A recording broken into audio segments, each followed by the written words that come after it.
Assalamualaikum warahmatullahi wabarakatuh.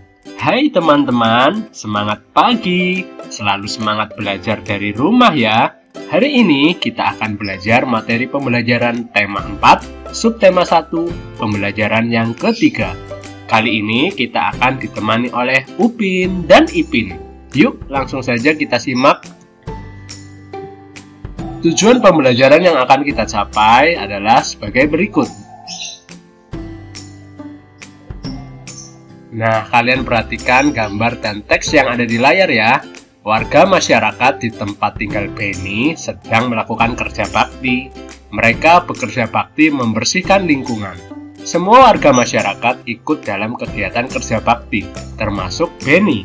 Kerja bakti membersihkan lingkungan merupakan upaya menciptakan lingkungan yang sehat. Dengan lingkungan yang sehat, warganya pun hidup sehat.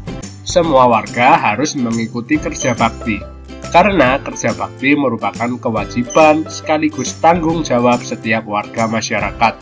Sebagai warga masyarakat, kita juga berhak untuk hidup di lingkungan yang bersih dan sehat. Nah, kalian perhatikan kata kunci yang ada dalam kalimat-kalimat yang sudah kakak bacakan tadi. Betul, ada kewajiban, tanggung jawab, dan juga hak. Yuk langsung saja kita bahas satu persatu.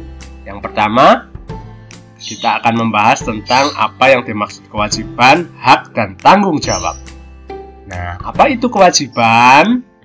Kewajiban merupakan sesuatu yang harus dilakukan dengan penuh rasa tanggung jawab. Contohnya, membersihkan lingkungan dari sampah. Melestarikan lingkungan dapat dilakukan dengan melakukan reboisasi atau penanaman hutan kembali. Kemudian contoh yang berikutnya adalah menjaga kelestarian lingkungan dapat dilakukan dengan memakai kendaraan yang ramah lingkungan. Nah, selanjutnya apa itu hak? Betul sekali, hak merupakan sesuatu yang mutlak menjadi milik seseorang dan penggunaannya tergantung kepada orang yang bersangkutan. Contohnya, menikmati lingkungan segar, bebas dari pencemaran lingkungan, serta memperoleh air yang sehat dan bersih yang disediakan oleh alam untuk minum dan juga mandi. Kemudian, apa itu tanggung jawab? Tepat sekali, tanggung jawab adalah kesadaran manusia akan tingkah laku atau perbuatannya yang disengaja maupun yang tidak disengaja. Tanggung jawab juga berarti berbuat sebagai perwujudan kesadaran akan kewajibannya. Nah, selanjutnya, dari kerja bakti yang dilakukan sekelompok warga masyarakat merupakan bentuk interaksi manusia dengan lingkungan. Apa yang dimaksud dengan interaksi manusia dengan lingkungan? Apakah akibat dari interaksi manusia dengan lingkungan? Dan kemudian, apakah interaksi sosial dapat menimbulkan persatuan dan juga perpecahan? Yuk kita bahas satu persatu. Nah, siapa yang nggak pernah menonton Upin dan Ipin? Tentunya pasti semua sudah pernah menonton ya. Kita akan belajar bagaimana interaksi-interaksi sosial yang ada di film Upin dan Ipin. Nah, kakak punya cuplikan-cuplikan gambar yang biasa kita saksikan di film Upin dan Ipin. Yang pertama ada Upin dan Ipin yang sedang mengobrol. Kemudian ada cikgu yang sedang mengajar di kelasnya. Dan ada Upin dan Ipin bersama teman-teman sedang melakukan kegiatan pertandingan bola beracun. Nah, ini merupakan contoh-contoh jenis interaksi sosial. Kita bahas satu-satu. Ya, betul, yang pertama tadi Upin dan Ipin sedang mengobrol merupakan contoh jenis interaksi antar individu. Kemudian ketika cikgu sedang mengajar merupakan contoh interaksi individu dengan kelompok.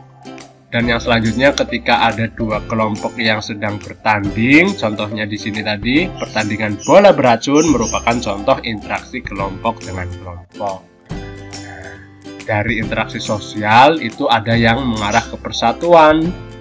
Contohnya adalah ketika ada dua orang yang menjaga hubungan silaturahim dengan cara menelpon satu dengan yang lainnya. Dan kegiatan Semarak 17 Agustus juga merupakan kegiatan interaksi sosial yang mengarah ke persatuan. Ada juga anak-anak interaksi sosial yang mengarah ke perpecahan. Contohnya adalah perkelahian atau tawuran. Kalian jangan meniru ya kegiatan-kegiatan yang seperti ini. Selanjutnya, dari interaksi sosial yang kita lakukan pasti memiliki perbedaan antara individu satu dengan individu yang lain. Seharusnya perbedaan itu menjadi sebuah kekuatan dalam upaya pembangunan sosial budaya. Nah, upaya masyarakat dalam meningkatkan pembangunan sosial budaya kira-kira apa saja yuk? Betul sekali, dengan mencintai bahasa persatuan bangsa, yaitu bahasa Indonesia. Contohnya ketika Susantini ada di film Upin dan Ipin, dia selalu menggunakan bahasa Indonesia. Walaupun teman-temannya berbahasa Malaysia, tapi dia masih bangga menggunakan bahasa Indonesia. Kemudian yang kedua, upaya masyarakat dalam meningkatkan pembangunan sosial budaya adalah dengan mengembangkan dan mendalami bahasa daerah guna memperkaya nilai kebudayaan. Selanjutnya adalah dengan mengapresiasi segala bentuk kebudayaan bangsa Indonesia, serta bersikap, bertutur, berperilaku, dan bertindak sesuai adat istiadat dan tata tertib yang berlaku, kemudian menjaga lingkungan yang ada, serta menuntut ilmu setinggi mungkin. Nah, kita bertemu dengan Jarjit nih. Kalau bertemu dengan Jarjit, maka saatnya kita berpantun. Jalan-jalan ke Yogyakarta, konon katanya kota pelajar, susah payah belajar baca agar kelak menjadi pintar. Nah, siapa yang masih ingat nih dengan pantun? Tepat sekali, hari ini kita akan bahas lagi ciri-ciri pantun. Dari pantun yang sudah kita simak tadi, cirinya adalah pantun tersebut bersajak ABAB. Kemudian satu bait terdiri atas 4 baris dan tiap baris terdiri atas 8-12 suku kata. Pantun juga terdiri dari 2 bagian, yaitu sampiran yang merupakan kata-kata dalam 2 baris pertama atau baris ke-1 dan ke-2 setiap bait, dan isi yang merupakan kata-kata dalam 2 baris terakhir atau baris ke-3 dan ke-4 di setiap bait. Kita akan belajar tentang pantun nasihat. Pantun nasihat merupakan pantun yang isinya berupa nasihat atau amanat yang akan disampaikan. Biasanya berupa ajakan, kebaikan, atau menasihati sesuatu dan juga memahami hikmah yang ada pada isi pantun. Contohnya seperti ini. Turun ke paya memetik kangkung, hati senang dibantu si dia. Bergotong royong penduduk sekampung, hasil mufakat hidup bahagia. Selanjutnya, merah muda baju si bibi, di tangannya ada bayam seikat. Masalah warga datang bertubi, berkumpulah untuk mufakat. Nah, dari pantun ini kita bisa melihat nasihat yang ada, yaitu maknanya setiap manusia hendaknya menyisakan waktu untuk berkumpul bersama warga kampungnya. Berkumpul untuk membicarakan masalah bersama hingga mencapai mufakat. Oke anak-anak, terima kasih atas kesempatan yang diberikan. Semoga kita bisa berjumpa lagi di pembelajaran berikutnya ya. Semoga bermanfaat, semoga bisa dipahami dengan baik materinya. Terima kasih. Wassalamualaikum warahmatullahi wabarakatuh.